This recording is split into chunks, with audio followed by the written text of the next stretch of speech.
Tragedi jatuhnya pesawat ATR-42-500 di Sulawesi Selatan meninggalkan duka mendalam. Puluhan nyawa hilang dalam sekejap, dan hanya satu orang yang selamat. Frankie Damal. Apa yang membuatnya bertahan? Keberuntungan semata, atau ada rahasia yang belum terungkap? Sebelum kita lanjut ceritanya, jangan lupa ya like dan subscribe channel Saka Bercerita. Jangan lupa menulis asal daerah kalian di kolom komen, supaya kita lebih kenal dan dekat. Silakan duduk yang nyaman karena ceritanya baru dimulai. Let's go! Pagi itu, udara di bandara kecil Sulawesi Selatan terasa lembab. Langit berwarna kelabu muda, tidak mengancam, tapi juga tidak benar-benar ramah. Awan menggantung rendah, seolah menekan landasan dari kejauhan. Di apron, sebuah pesawat baling-baling ATR-42-500 bersiap terbang.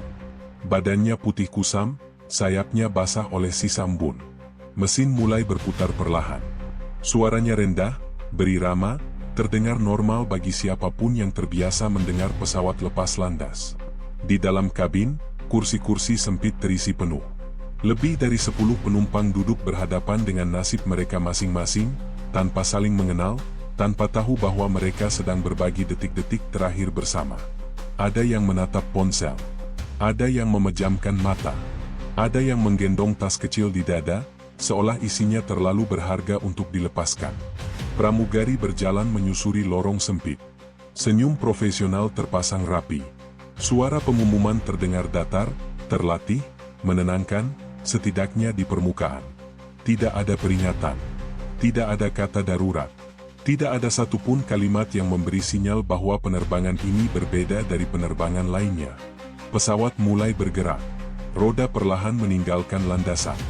Tubuh-tubuh terdorong ke sandaran kursi. Langit menyambut dengan lapisan awan tipis. Dari jendela kecil, daratan perlahan menjauh, mengecil, lalu menghilang. Bagi sebagian penumpang, ini hanya penerbangan singkat, rutinitas. Bagi yang lain, ini adalah perjalanan pulang. Dan bagi satu orang di kabin itu, ini akan menjadi ujian hidup dan mati. Namanya Frankie Damal. Ia duduk di bagian tengah pesawat. Tidak di dekat jendela.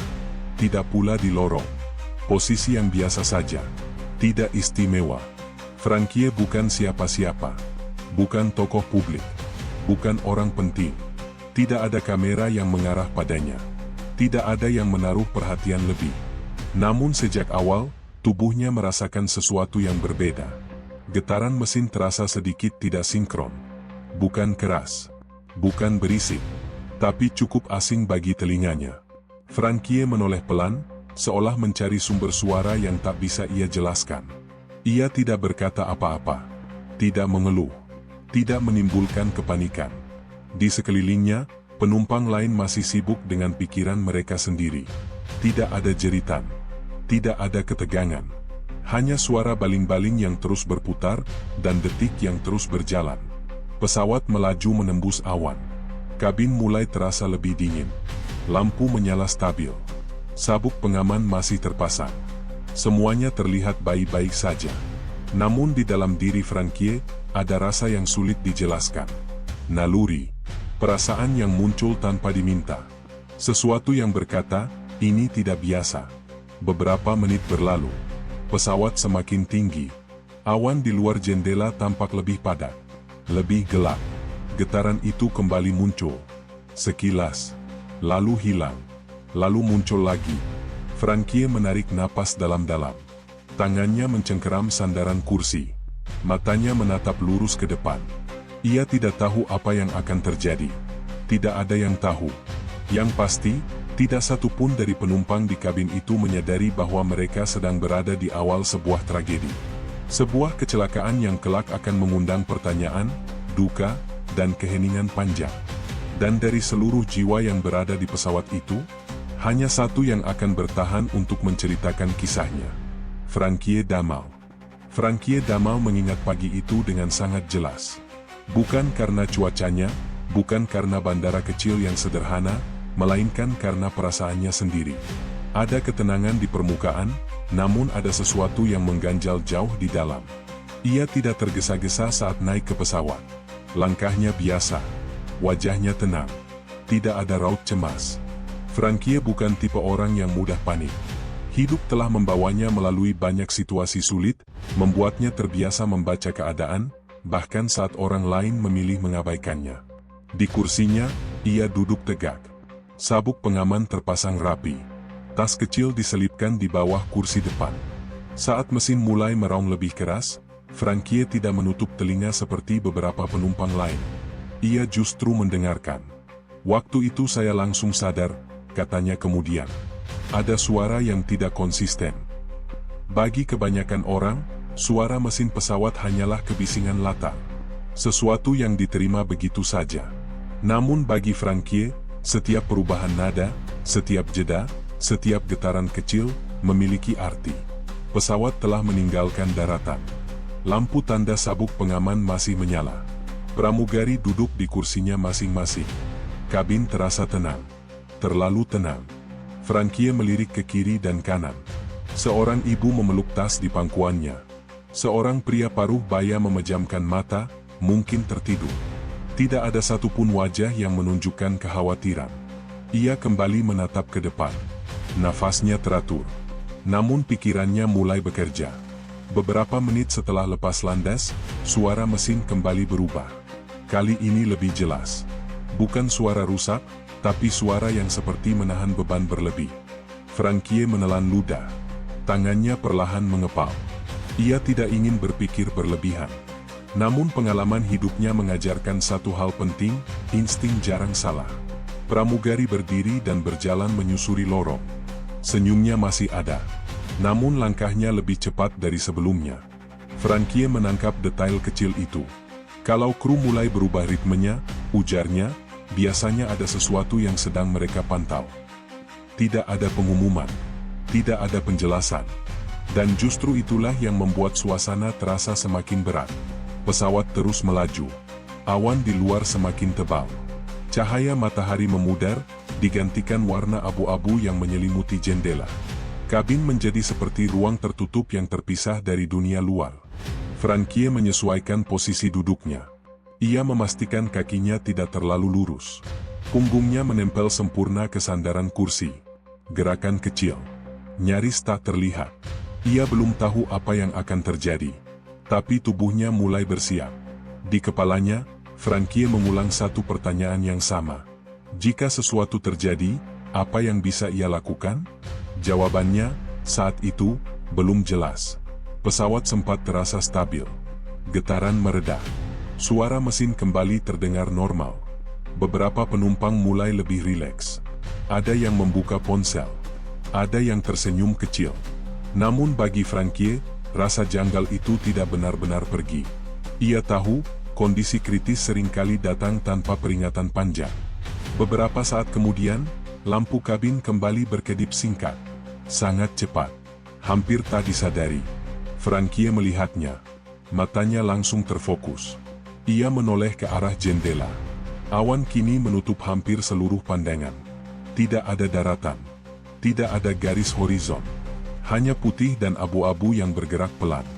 Frankie menarik napas dalam-dalam. Di titik itu, ia berhenti berharap bahwa perasaannya salah.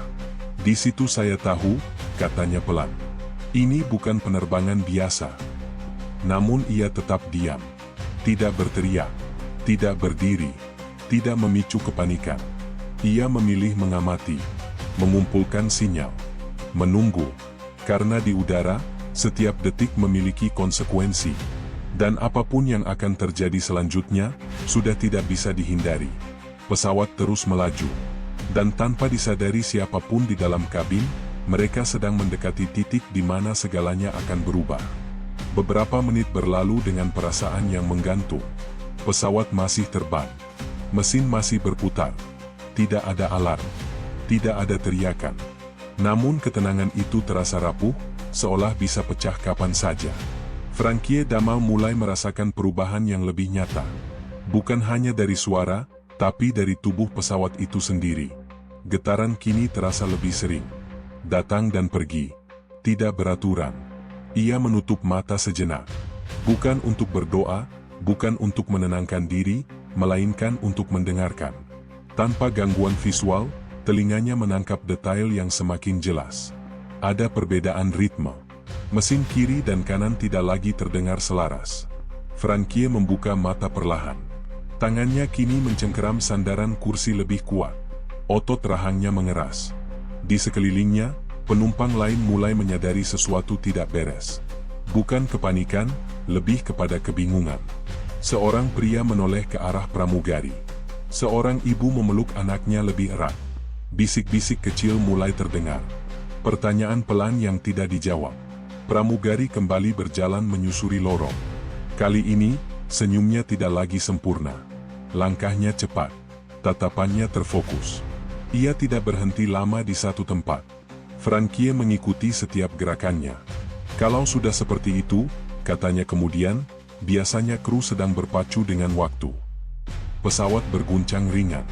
Sekali, lalu lagi. Bukan guncangan cuaca biasa. Tidak seperti turbulensi yang sering ia rasakan sebelumnya. Ini lebih pendek. Lebih tajam.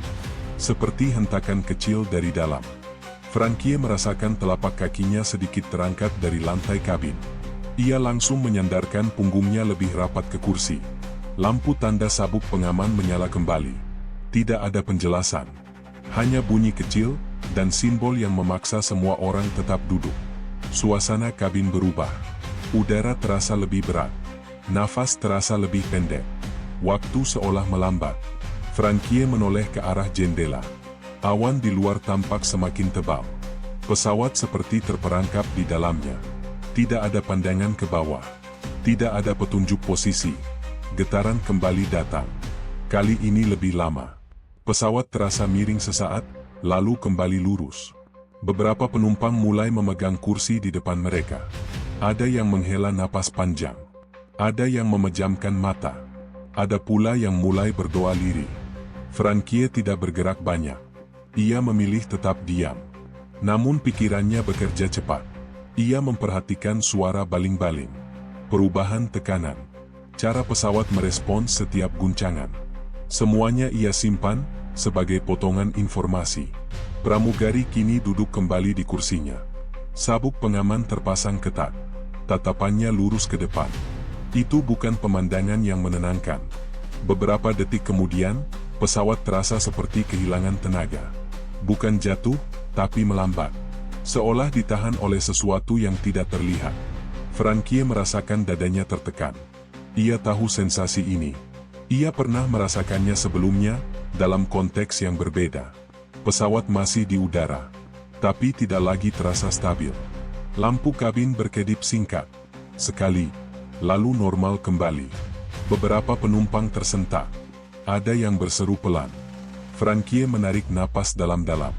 Di kepalanya, satu kesimpulan mulai terbentuk, namun ia belum berani mengatakannya, bahkan pada dirinya sendiri. Pesawat kembali berguncang. Kali ini lebih keras. Barang-barang kecil di kabin mulai bergetar. Tas di rak atas terdengar bergeser. Frankie menunduk sedikit, melindungi lehernya secara refleks. Gerakan naluriah.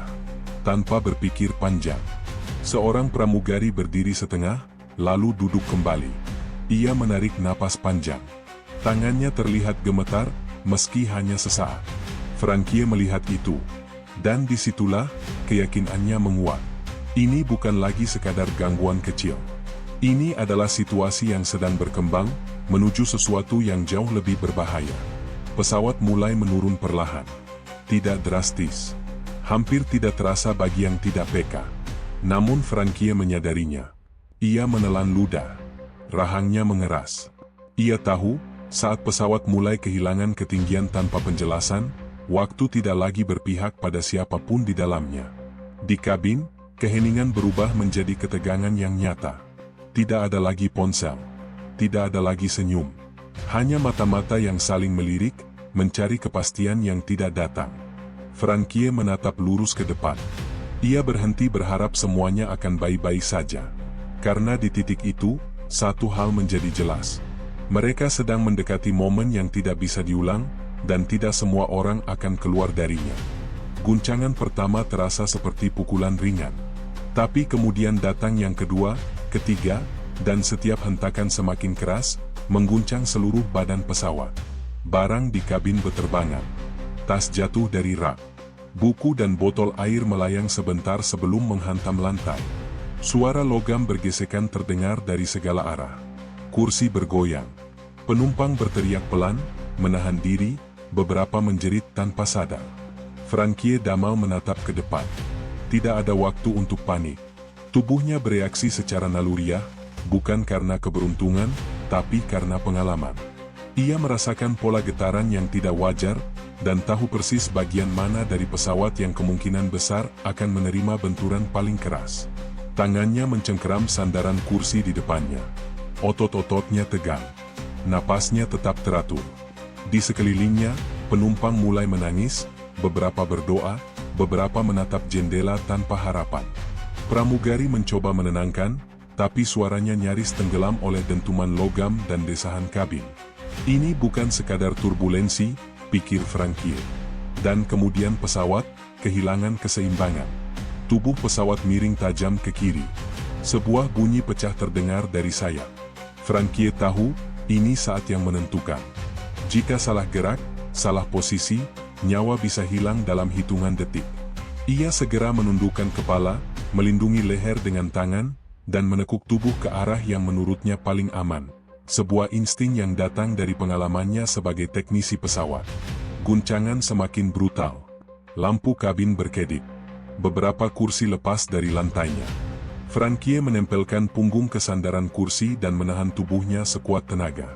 Suara jeritan, tangisan, dan dentuman logam memenuhi seluruh ruang. Ia menyadari satu hal, penumpang lain tidak tahu apa yang harus dilakukan. Mereka hanya bereaksi secara insting, panik, atau terdiam. Sedangkan Frankie, ia sudah tahu apa yang harus dilakukan. Pesawat mulai menukik. Bukan perlahan, tapi dengan kemiringan yang membuat perut terasa melayang.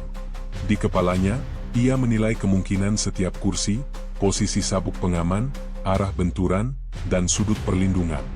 Ia bergerak pelan, menyesuaikan posisi tubuh, sambil tetap menahan napas dan menahan guncangan. Dan kemudian, benturan pertama yang besar.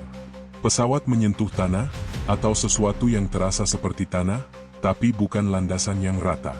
Debu beterbangan, suara pecah terdengar dari seluruh kabin. Kursi-kursi terguncang liar. Barang-barang meluncur ke seluruh arah. Frankie merasakan tubuhnya terseret, tapi tetap berhasil menahan posisi yang ia anggap paling aman. Kegelapan sekejap. Debu menutup pandangan. Ia tidak bisa melihat penumpang lain. Tidak bisa mendengar suara yang jelas. Yang terdengar hanyalah napasnya sendiri, dan dentuman terakhir dari tubuh pesawat yang remuk.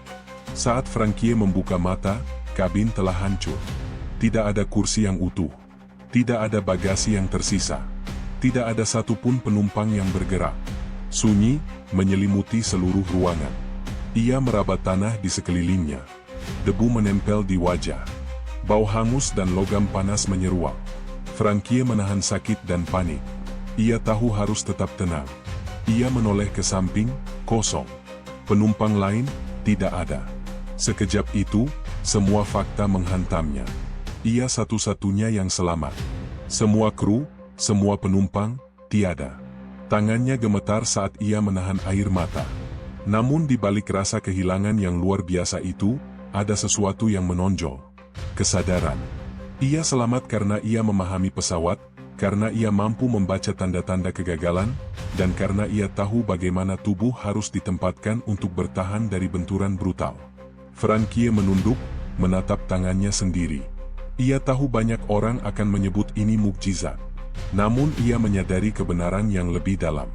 Keberuntungannya bukan semata nasib, tapi kombinasi antara naluri, pengetahuan teknis, dan ketenangan yang luar biasa di saat-saat genting. Banyak orang akan berpikir saya hanya beruntung, katanya kemudian, suaranya pelan namun tegas. Padahal, setiap keputusan kecil, setiap gerakan, setiap insting, itu yang membuat saya tetap hidup. Di antara puing-puing pesawat yang remuk, Frankie berdiri pelan. Matanya menatap langit yang mulai terang di sela-sela debu. Ia sadar, ia adalah satu-satunya saksi hidup dari tragedi itu. Rasa syok tetap ada. Kesedihan juga. Tapi ada satu hal yang lebih kuat. Kesadaran bahwa ia bisa bertahan karena ia mempersiapkan diri tanpa orang lain mengetahuinya. Kesadaran bahwa kemampuan, pengetahuan, dan ketenangan bisa menjadi pembeda antara hidup dan mati. Dan saat ia berjalan di antara puing, menatap kursi yang hancur, ia tahu satu hal lagi. Bahwa cerita ini tidak akan selesai di sini. Ia harus menceritakannya, agar dunia memahami bahwa selamat tidak selalu soal nasib semata. Frankie menatap ke kamera seolah melihat penonton melalui layar, dan dengan suara lirih tapi tegas, ia berkata, "Saya tidak hanya beruntung. Saya selamat, karena saya tahu apa yang harus dilakukan saat segalanya runtuh." Sekejap itu, semua yang penonton kira tentang mukjizat berubah. Ini bukan hanya keajaiban, ini pelajaran tentang insting, pengalaman, dan keberanian saat menghadapi kematian secara langsung. Setelah kejadian itu, dunia berfokus pada Frankie Damal. Berita menyorot, satu-satunya korban selamat, dari kecelakaan pesawat ATR 42500 di Sulawesi Selatan. Media menyebutnya mukjizat. Netizen mengaguminya sebagai orang yang diberi hadiah hidup dari langit. Namun di balik semua itu, Frankie menatap kosong ke langit malam, mencoba mencerna kenyataan yang baru saja ia alami. Ia selamat, tapi tidak dengan cara yang sederhana. Tidak dengan hanya mengandalkan keberuntungan. Ia tahu, jika ia melakukan satu kesalahan kecil saja, memiringkan tubuh sedikit lebih lambat, menekuk kepala tidak sempurna, menahan sabuk pengaman kurang rapat, nyawanya tidak akan terselamatkan. Dan hal itu, tidak bisa dijelaskan oleh orang-orang hanya dengan kata, mukjizat. Hari-hari setelah tragedi menjadi perjuangan batin. Frankie sering terbangun di tengah malam, masih mendengar suara guncangan, bunyi logam pecah, tangisan penumpang, dan desahan pesawat saat menghantam tanah. Setiap detik itu kembali bermain di kepalanya, tanpa ampun.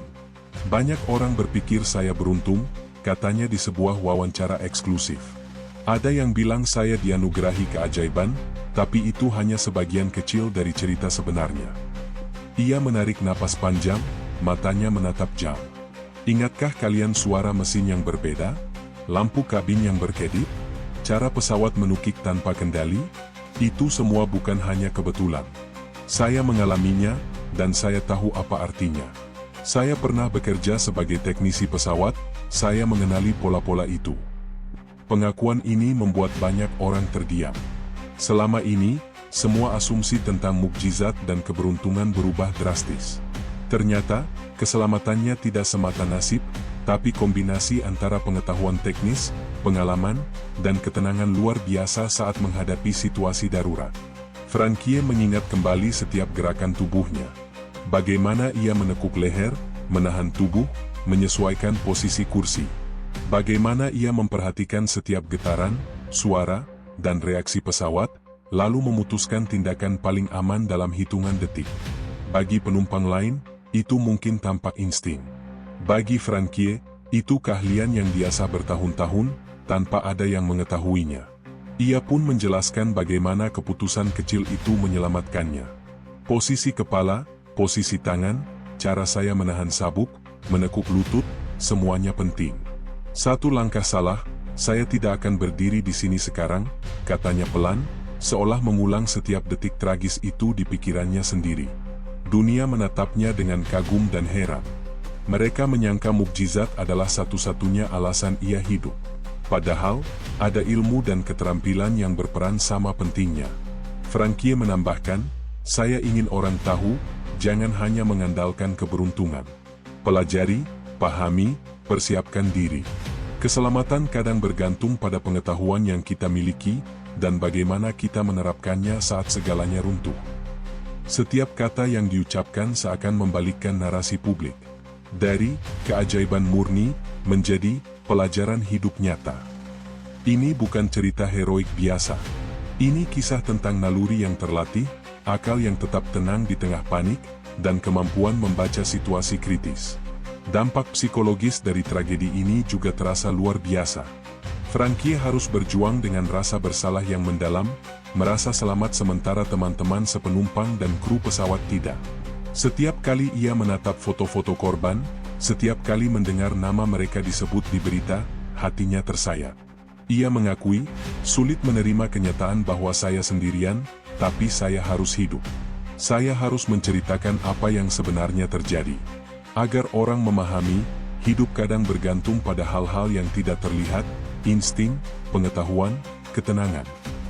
Frankie pun membuka kisah yang lebih dalam tentang proses bertahan hidupnya sesaat setelah pesawat hancur. Bagaimana ia merangkak melalui puing, menilai bahaya tersembunyi dari serpihan logam, dan menemukan titik aman untuk menunggu bantuan. Ia menjelaskan bagaimana ketenangan yang diajarkan pengalaman teknis membuatnya tidak panik, tidak berlari sembarangan, tidak membuat keputusan yang ceroboh. Setiap detik itu, saya sadar, hidup saya bergantung pada kemampuan saya sendiri, katanya. Pengakuan ini membuat narasi keselamatan menjadi lebih kompleks. Tidak lagi hitam putih antara hidup dan mati, antara mukjizat dan nasib. Ada faktor manusia yang nyata, pengetahuan, insting, pengalaman, dan ketenangan yang sering diabaikan. Dunia mulai memahami hal baru, bahwa mukjizat bisa nyata, tapi seringkali dibantu oleh kemampuan yang diasah dengan tekun. Bahwa selamat bukan hanya soal keberuntungan, tapi soal persiapan mental dan teknis yang tepat di saat kritis. Frankie pun menutup sesi wawancara dengan kalimat yang menggetarkan.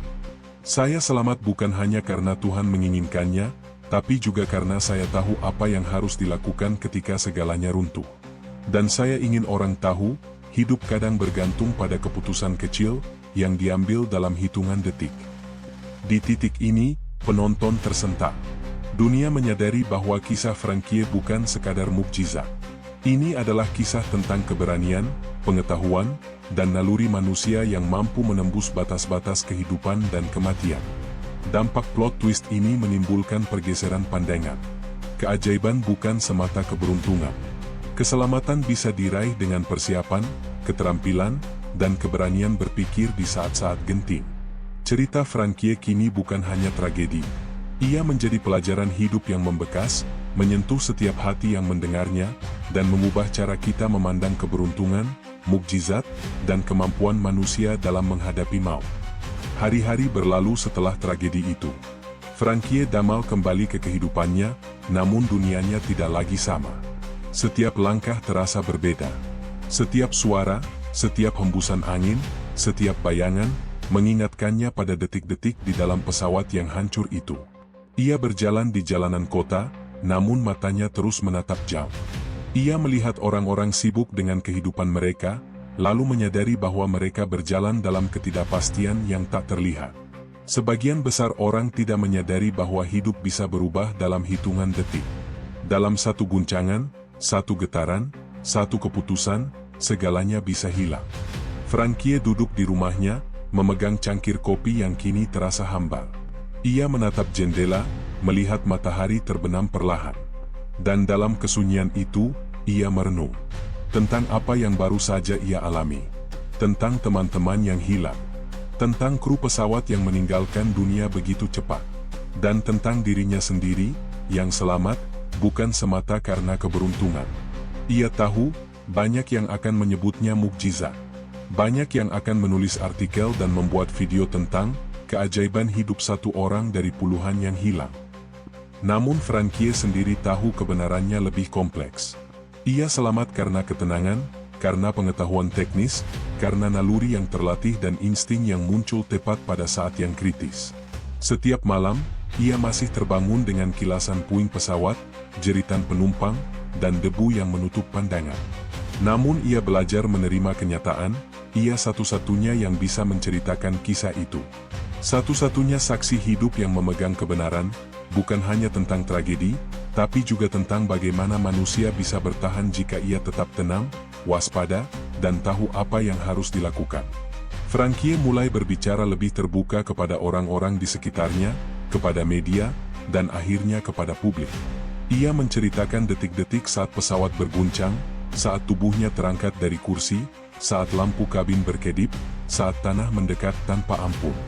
Ia menceritakan bagaimana ia menilai setiap gerakan pesawat, setiap perubahan suara mesin, dan bagaimana ia menyesuaikan posisi tubuh untuk bertahan dari benturan.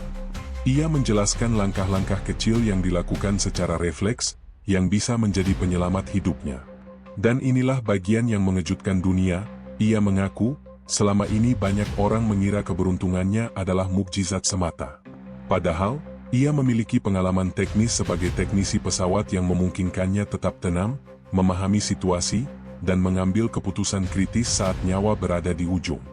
Bukan hanya keberuntungan, bukan hanya doa, bukan semata nasib. Keberhasilannya adalah kombinasi dari naluri, pengetahuan, dan ketenangan mental yang telah diasah bertahun-tahun. Kisahnya membalik persepsi umum tentang selamat dari tragedi. Bahwa keberuntungan mungkin berperan, tetapi persiapan, keterampilan, dan ketenangan bisa menjadi perbedaan antara hidup dan mati. Bagi banyak orang, ini menjadi pelajaran yang menyakitkan, namun berharga. Hidup kadang bergantung pada satu keputusan kecil, di detik yang paling genting. Frankie pun merenung tentang rasa bersalah yang menghantui dirinya. Ia selamat, sementara puluhan nyawa hilang. Ia tidak bisa mengabaikan duka itu. Setiap foto korban, setiap nama yang disebut, mengiris hatinya. Namun ia sadar, ia memiliki tanggung jawab, untuk hidup, untuk menceritakan kebenaran, dan untuk mengubah narasi dari sekadar mukjizat menjadi pelajaran hidup nyata. Ia memutuskan untuk berbagi pengalamannya secara luas, agar orang belajar bahwa keselamatan bukan hanya soal doa atau keberuntungan. Pengetahuan dan pengalaman bisa menjadi penyelamat nyawa. Ketenangan mental di saat kritis dapat membuat perbedaan besar. Hidup kadang bergantung pada keputusan yang tepat dalam hitungan detik. Frankie mulai bertemu dengan keluarga korban, membantu mereka memahami detik-detik terakhir yang dialami orang yang mereka cintai. Ia menjadi pengingat hidup bahwa tragedi tidak bisa selalu dihindari, tetapi manusia dapat mempersiapkan diri untuk bertahan lebih baik jika ia tahu caranya. Setiap kali ia menceritakan kisah itu, matanya berbinar, bukan karena kebanggaan, tapi karena kesadaran, ia diberikan kesempatan kedua untuk hidup, dan kesempatan itu harus dimaknai dengan bijak. Pesawat itu jatuh. Banyak nyawa hilang. Satu orang bertahan. Dan dari kisahnya, dunia belajar sesuatu yang lebih dalam dari sekadar mukjizat. Bahwa hidup bisa bergantung pada persiapan, naluri, pengalaman, dan keberanian menghadapi maut secara langsung. Frankie menatap kamera, menatap penonton yang menyaksikan ceritanya dari jarak jauh, dan menghela napas. Suaranya lirih, namun tegas. Saya selamat. Dan saya ingin dunia tahu, hidup kadang bergantung pada hal-hal yang tidak terlihat, pada keputusan yang hanya bisa dibuat di detik-detik terakhir, dan pada ketenangan yang kita pelajari, bukan yang kita temukan secara kebetulan. Sunyi menyelimuti. Namun pesan itu tetap bergema. Cerita Frankie Damal bukan hanya tragedi. Ia adalah pelajaran hidup yang membekas, menggugah, dan mengubah cara kita memandang keberuntungan, mukjizat, dan kemampuan manusia dalam menghadapi maut. Dan ketika kamera perlahan menyorot Frankie berjalan menjauhi puing-puing pesawat yang remuk, penonton merasakan seluruh perjalanan emosional itu. Rasa takut, kehilangan, keajaiban, dan pelajaran hidup menyatu. Satu pesawat jatuh. Satu orang bertahan. Dan dari kisahnya, kita belajar, hidup bisa bergantung pada keputusan kecil, di saat yang paling genting.